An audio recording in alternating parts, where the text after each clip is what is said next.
औज़ुबिल्लाहिमिनश्शैतानिर्रजीम बिस्मिल्लाहिर्रहमानिर्रहीम। तुसा देखदे हो सरैकी न्यूज़ और तुहाडा मेज़बान सोहना सी तुहाडी खिदमत विच हाजिर है। दोस्तों अज दे जिहड़ा टॉपिक है, सब तो पहले तस्वीर देख गिनो। इहदे विच एक न्यूज़ है बड़ी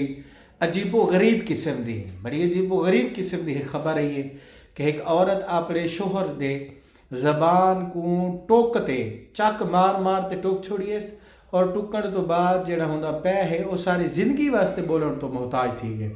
सब तो पहले तो लाख दी लानत ही जवान थे, पूरे जमाने दी ही टाइम ना मैं आदा नक लवा छोड़े इस ब्याह क्या वो जो ना मुरादा चक मरे दी पी है तू ये झलूला लंगना था पे हमें तेगू के थे बध्यास मानते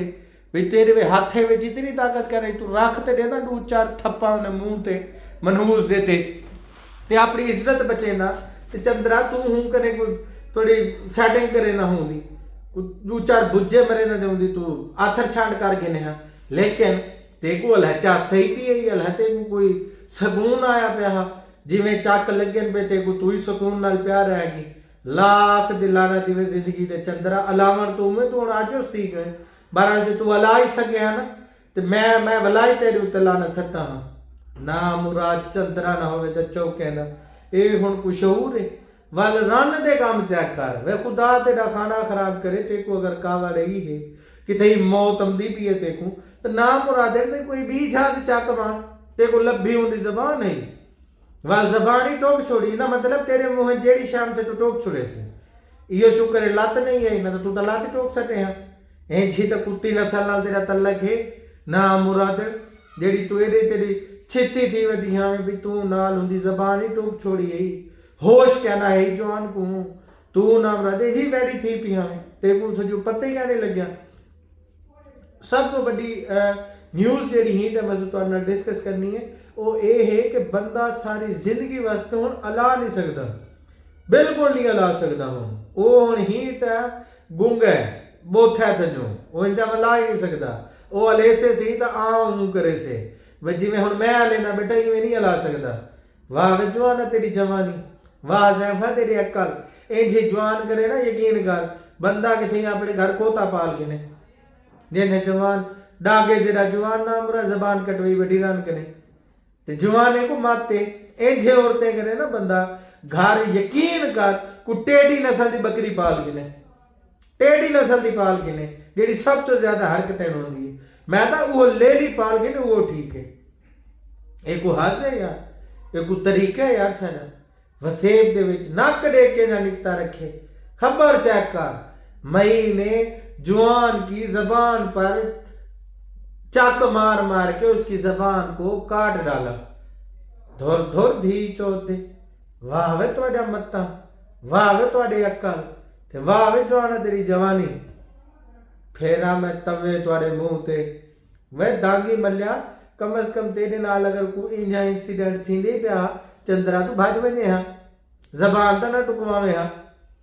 तेको भजा नहीं कहना सकता ए जी तो आदम बू मई है